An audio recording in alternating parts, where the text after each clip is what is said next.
and research. Fair use is a use permitted by copyright statute that might otherwise be infringing. Non-profit, educational or personal use tips the balance in favor of fair use. Hey guys, எல்லாரும் எப்படி இருக்கீங்க? இன்னைக்கு நம்ம என்ன anime பார்க்க போறோம்னு பார்த்தீங்கன்னா saga of Tanya the ஈவிலோட எபிசோட் நம்பர் 6 தான் பார்க்க போறோம். இதுக்கு முன்னாடி வந்த 5 எபிசோட் நீங்க பார்க்கலனா லிங்க் வந்து டிஸ்கிரிப்ஷன்ல தரேன், செக் பண்ணி பார்த்துக்கோங்க. சரி வாங்க நம்ம கதைக்குள்ள போகலாம். இப்போ ஒரு கதை சொல்லிட்டேன் சார். பண்ண உடனே பார்த்தீங்கன்னா ஹெட் குவார்ட்டர்ஸில் டிஸ்கஸ் பண்ணிட்டு இருக்காங்க வாரோட நிலைமை என்னன்னு சொல்லி. நம்மளை வந்து சுற்றி எல்லா கண்ட்ரிலேருந்தும் அட்டாக் பண்ணிக்கிட்டு இருக்காங்க.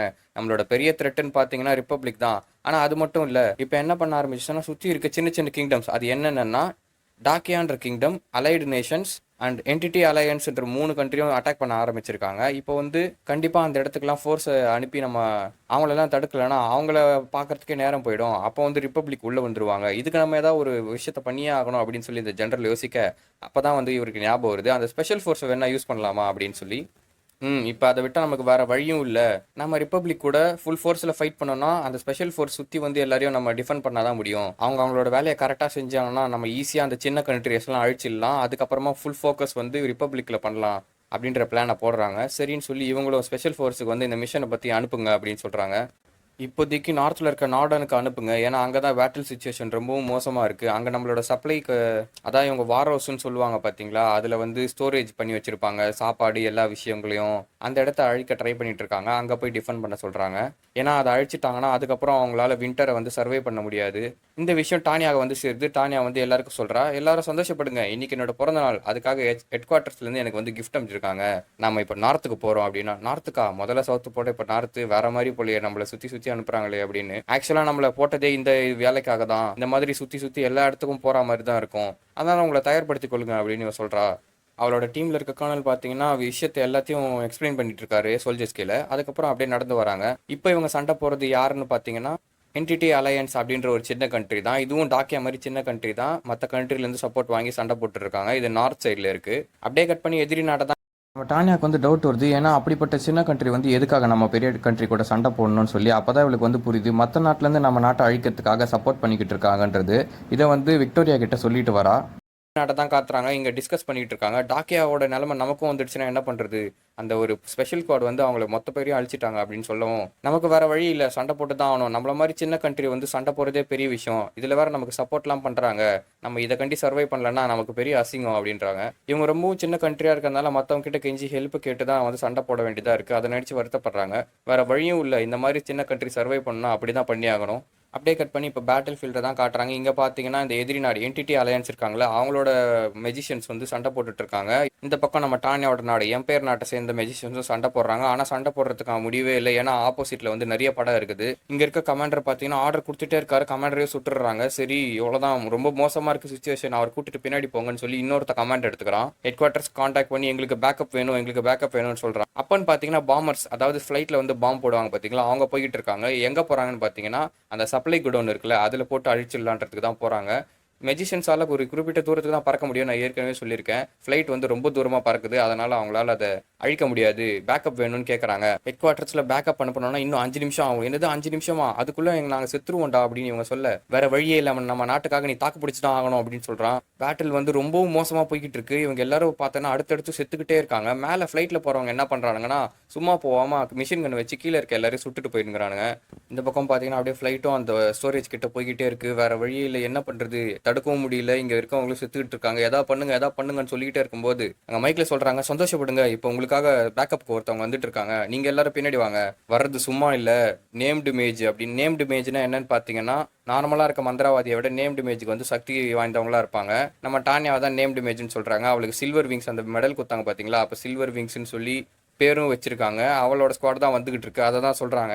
இந்த பக்கம் டானியாவோட ஸ்குவாட் தான் காட்டுறாங்க. சீக்கிரம் வாங்க. இதில் வந்து என்ன பண்ணுறான்னா டானியா என்ன சொல்கிறான்னா, பாதி பேர் வந்து மெஜிஷியன்ஸை போய் சமாளிங்க, பாதி பேர் வந்து ஃப்ளைட்டை போய் சமாளிங்க அப்படின்னு சொல்லி கரெக்டாக பிளானை போட்டு அவங்க பறந்துட்டு இருக்கு. அப்படியே இந்த பக்கம் அந்த நார்டனோட ஹெட் குவார்ட்டர்ஸ் தான் காட்டுறாங்க. அங்கே இருக்க ஜென்ரல் என்ன பண்ணுறாருன்னா, நம்ம உடனடியாக மெஜிஷியன்ஸை பேக்கப்புக்கு அனுப்பணும், இல்லைனா நம்ம ஸ்டோரேஜ் இழக்க வேண்டியிருக்கும் அப்படின்னு சொல்கிறா. அப்போ அங்கே இருக்க ஒரு சோல்ஜர் ஒருத்தர் சொல்கிறாரு, ஒரு மெசேஜ் அனுப்பியிருக்காங்க டானியா ஸ்குவாட்லேருந்து. என்ன அனுப்பிச்சிருக்காங்க அப்படின்னு கேட்டால், எங்களுக்கு பேக்கப் தேவையில்லை, நாங்களே பார்த்துருக்கோம் அப்படின்னு சொல்லி. என்னது அவங்களே பார்த்துக்கிறாங்களாமா, அவ்வளோ திமிரா, அந்த அளவுக்கு அவங்க மேலே கான்ஃபிடன்ஸ் இருக்கா அப்படின்னு சொல்ல, வர்றது பாம்பர்ஸ் ஃப்ளைட்டுப்பா, அது 10,000 மீட்டருக்கு மேலே பறக்கும், இவங்க எப்படி போவாங்க அப்படின்னு சொன்னால், சார் 6,000 மீட்டருக்கு மேலே பறந்துட்டு இருக்காங்க, 7,000 மீட்டர் 8,000 மீட்டர் இன்க்ரீஸ் ஆகிட்டே இருக்குது சார், இது அவ்வளோ தூரம் பறக்குறாங்களா? எப்படி ஒரு மெஜிஷியனால அவ்வளோ தூரம் பறக்க முடியும்?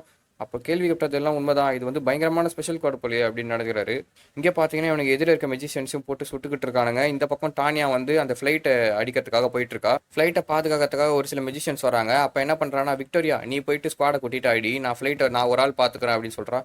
இது நீங்கள் ஒரு ஆள் பார்த்துக்கிறீங்களா? ஆமாம், ஏர்ஃபோர்ஸில் நானும் சாதனை பண்ணணும்னு ஆசைப்பட்டேன். ஆனால் ஏர்ஃபோர்ஸ் சாதனை பண்ணணும்னு ஆசைப்பட்டீங்கன்னா அதுக்கு ஃப்ளைட் எடுத்துன்னு போகணுமே. நான் வேணா திருப்பி போய் ஃப்ளைட் எடுத்துகிட்டு வரவா? போய் சொன்ன வேலையை செய் அப்படின்னு சொல்லி அவளை அனுப்பிட்டு ஒரே ஆளாக பார்த்தீங்கன்னா மேலே பறக்க ஆரம்பிக்கிறான். இந்த மேலே ஃப்ளைட்டில் பறந்துட்டு இருக்கவன் வந்து பார்த்துட்டு சொல்கிறான், ஒரு மேஜ் மட்டும் வந்துட்டு இருக்கான். எனது ஒருத்தனா? இன்னும் ஒரு ராக்கி பாய் மாதிரி ஒருத்தன் சொல்றியடா அப்படின்னு சொல்ல, அவன் வந்து பறந்துக்கிட்டே இருக்கா. ஒரு குறிப்பிட்ட ஹைட் தான் பறக்க முடியும்னு இவங்களுக்கு தெரியும். ஆனால் இவன் பார்த்தீங்கன்னா 10,000 அடி பறந்துட்டு இருக்கா. இன்னும் மேலே போ அப்படின்னு சொல்கிறாங்க. இவன் மேலே போகவே விட மாட்டான். ஏன்னா இவ்வளோ ஸ்பீடாக அந்த ஹைட்டுக்கு வந்துடுறா. சுடுங்கடா மிஷின் கன் வச்சு சுடுங்கடான்னா மிஷின் கன் வச்சு சுடுறாங்க. மேலேயே பட மாட்டேங்குது. படுன்னு சொல்லிக்கிட்டே இருக்கும்போது கரெக்டாக மேலே வந்து உட்காந்துடுறா. வந்துட்டு ஹலோ பாய் அப்படின்னு சொல்லிட்டு ஒரு பாம்பை தூக்கி போட்டு போயிடுறா. நம்ம லீடர் செத்துட்டாரு, எல்லாரும் தப்பிச்சு போங்க அப்படின்னு சொல்லி ஓடுறாங்க. ஆனால் டானியா விடுற மாதிரியே இல்லை. கடவுள் வேண்டி பெரிய மந்திரம் ஒன்று போட்டு 4 ஃப்ளைட் தூக்கி விட்டுறா. என்னமோ கேமில் வர மாதிரி டமால்னு அடுத்தடுத்து வெடியுது. அதில் ஒரு ஃப்ளைட் மட்டும் என்ன ஆகுதுன்னு பார்த்தீங்கன்னா அடிபட்டு கீழே விழுது. மேடே அதாவது ஃப்ளைட் கீழே விழும்போது அந்த மாதிரி சொல்லுவாங்க. அந்த மாதிரி அப்படியே கீழே விழுது ஃபாரஸ்ட்குள்ளே போய். டானே என்ன சொல்கிறான்னா, நான் மிச்சம் மீதி இருக்கவங்கள போய் கொண்டுட்டு வரேன் அப்படின்னு சொல்லி அந்த ஃப்ளைட் கீழே விழுந்தது பார்த்தீங்களா, அதை தான் பார்க்க போய்கிட்டு இருக்கான். அங்கே பார்த்தீங்கன்னா யாராவது உயிரோடு இருந்தால் இன்ஃபர்மேஷன் வாங்கலான்னு பார்த்துருப்பான். ஆனால் எல்லாருமே செத்துட்டு இருப்பாங்க. இப்போ உடனே பார்த்தீங்கன்னா பட்டுன்னு டைம் ஸ்டாப் ஆகுது. அந்த மிஸ்டர் எக்ஸ்ட்ரா வந்திருக்காரு. இவன் திரும்பி அந்த செத்து போன பணத்தை சுடுறா. ஆனாலும் அவன் மேலே ஏஞ்சிக்கிறான். அந்த கடவுள் என்ன சொல்கிறான்னா, பரவாயில்ல நீ இவ்வளோ நேரம் உயிரோடு இருக்கியே அப்படின்னு சொல்லி. எப்படி இருக்கு உலகத்தோட எதிர்த்து சண்டை போடுறது அப்படின்னு. அதாவது என்ன சொல்கிறாருன்னா, நம்ம ரிப்பப்ளிக்கை வந்து மற்ற கண்ட்ரிஸுக்கு சப்போர்ட் பண்ணி எம்பையர் அழிக்க ட்ரை பண்ண வச்சதே இவர் தான். மற்ற பிளான் போட்டதே இவர் தான். அதை கேட்ட உடனே டானே என்ன சொல்கிறான்னா, நினச்சண்டா உன் வேலையாக தான் இது இருக்கும் அப்படின்னு சொல்லி கடுப்பில் என்ன பண்ணுறான்னா, அந்த செத்துப்போன சோல்ஜரு தலைமையிலே 4 சுடு சுடுறா. அவ்வளோதான், அந்த மிஸ்டர் எக்ஸ் வந்து அங்கேருந்து போயிடுறாரு. இப்போ இந்த பக்கம் பார்த்தீங்கன்னா ஒரு சின்ன வீட்டில் வந்து ஒரு ஆஃபீஸர் உட்காந்துட்டு அவளோட பேட்டில் ரெக்கார்ட்ஸ் எல்லாம் நம்ம வந்து ரெக்கார்ட் பண்ணியாச்சு, இதை அப்படியே நம்ம நாட்டுக்கு கொண்டு போனால் அடுத்த வாட்டி அவளை கொல்றதுக்கான ஒரு பிளானை போட்டுடலாம் அப்படின்னு சொல்கிறாங்க. இவங்க வந்து டானியா இந்த மாதிரி வருவான்றது தெரிஞ்சுக்கிட்டு அவள் எந்த மாதிரிலாம் சண்டை போடுறான்னு சொல்லி அதை ரெக்கார்ட் பண்ணுறதுக்காகவே வந்திருக்காங்க. ஏற்கனவே ரைன் தியேட்டரில் இவ பண்ண விஷயங்கள் இவருக்கு நல்லாவே தெரியும். இவங்க நாட்டில் சில்வர் விங்ஸ்ன்னு கூப்பிடுறாங்க. ஆனால் எதிரி நாட்டில் என்ன சொல்கிறாங்கன்னா டெவில் ஆஃப் ரைன் அப்படின்னு சொல்லி கூப்பிடுறாங்க டானியாவை. ஆனால் உண்மையாகவே இருப்பான்னு நினைக்கவே இல்லை நான் அப்படின்னு சொல்லி நிற்கிறாரு. சார் நாங்கள் வந்து மேஜிக்கை டிடெக்ட் பண்ணுறோம், ரொம்ப அதிகமாக இருக்குது அதுவும் அப்படின்னு சொல்கிற உடனே என்ன சீக்கிரமாக ரெக்கார்ட் பண்ணுங்கள், இதையும் நம்ம எடுத்துகிட்டு போகலாம், டேட்டா அப்படின்னு சொல்கிறாரு. ஆனால் இவங்களுக்கு தெரியல அது இவங்கள தான் எய்ம் வச்சு அந்த புல்லட்டை போக போகுதுன்னு. இந்த ஆஃபீஸர் நோட்டீஸ் பண்ணுறாரு, எல்லாரும் இங்கேருந்து வெளியே ஓடுங்க அப்படின்னு சொல்லி பார்த்தீங்கன்னா அப்படியே வெடியுது. டானியா கண்டுபிடிச்சிட்டா இவங்க இருக்கிறத. இவ குழந்தை இல்லடா கொடூர ராட்சசி அப்படின்னு சொல்லி இந்த பக்கம் பார்க்க அப்படியே கட் பண்ணி இப்போ அந்த என்டிட்டி அலையன்ஸ் இருக்குது பார்த்தீங்களா, அந்த கிங்டமை தான் காட்டுறாங்க. இவங்க வாரில் பயங்கரமான தோல்வி அடைஞ்சிட்டாங்க இல்லையா. தோல்வி அடைஞ்சிட்டாங்கன்னா அந்த ஸ்டோரேஜ் ரூமை அழிக்க முடியல. அதுக்காக வந்து டாக்கியா கிங்டம்லேருந்து இவங்களுக்கு மெசேஜ் அனுப்பிச்சிருக்காங்க. நாங்கள் ஏற்கனவே சொன்னோம்ல அந்த ரூல்ஸ் ஏன் நீங்கள் ஃபாலோ பண்ணல அப்படின்னு சொல்லி. அதுக்கு இங்கே இருக்க ஆஃபீஸர் என்ன சொல்கிறாருன்னா, அவனுங்களே செருப்படி வாங்கினானுங்க, இதில் நம்மள ஏன்டா சொல்கிறானுங்க, தமாத்துண்டு கண்ட்ரி அவனுங்க அப்படின்னு சொல்ல, அந்த மாதிரி சொல்லாதீங்க, நம்ம யூஸ் பண்ணுற விதத்தில் எல்லாத்தையும் யூஸ் பண்ணி தான் ஆகணும். இப்போ நம்மளோட ஃபோக்கஸ் வந்து எம்பையர் நாட்டை அழிக்கிறதுல தான் இருக்கணும் அப்படின்னு சொல்ல, அங்கே அப்படியே கட் பண்ணி நைட் இங்கே நோர்டெல் தான் காட்டலாங்க. ஹெட் குவார்ட்டர்ஸில் வந்து நின்றுட்டு இருக்காரு. ருடெரோஃப் இவர் தான் இந்த ஜென்ரலோட பேர். அப்படியே அந்த கண்ணாடி போட்ட லிட்டர்னு நிற்கிறாரு. பரவாயில்ல சூப்பராக சண்டை போட்ட, கங்க்ராச்சுலேஷன்ஸ், நீ ரொம்ப எக்ஸலண்ட்டான சோல்ஜர் அப்படின்னு பாராட்டிக்கிட்டு இருக்காரு. உங்கள் பாராட்டு வாங்குற அளவுக்கு நான் எதுவும் பெருசாக செஞ்சில்லை அப்படின்னு டானியா சொல்கிறா. உங்கள் ஸ்குவாட் தான் நம்ம நாடு இருக்குது, வேர்ல்டு வார் வேறு வரும்னு சொல்கிறாங்க, அதனால் அதுக்கு நம்ம ப்ரிப்பேர் பண்ணி இருக்கணும் அப்படின்னு சொன்ன உடனே இவளுக்கு அந்த கடவுள் சொன்னதான் ஞாபகம் வருது. அந்த பணத்துலேருந்து சொன்னார் பார்த்தீங்களா, அப்படியே கையை முறுக்குறா. இந்த பிளான் போட்டதே எனக்காக தாண்டா அந்த ஆள் போட்டிருக்கான் அப்படின்னு சொல்லி அப்படியே கட் பண்ணி இந்த பக்கம் வந்து அந்த அலையன்ஸ் கிங்டம்னு ஒன்று சொன்னேன் பார்த்தீங்களா, அந்த நாட்டோட ஹெட் குவார்ட்டர்ஸை காட்டுறாங்க. இங்கே ஒரு சோல்ஜரை காட்டுறாங்க. இந்த சோல்ஜரை நீங்கள் ஏற்கனவே பார்த்துருப்பீங்க. டானியா ஃபர்ஸ்ட் ட்ரைனிங் எடுத்து சண்டைக்கு போகும்போது இவர் தான் வந்து சண்டை போட்டார். அப்போ இவர் தப்பிச்சு வந்துட்டு இருக்கிறாரு.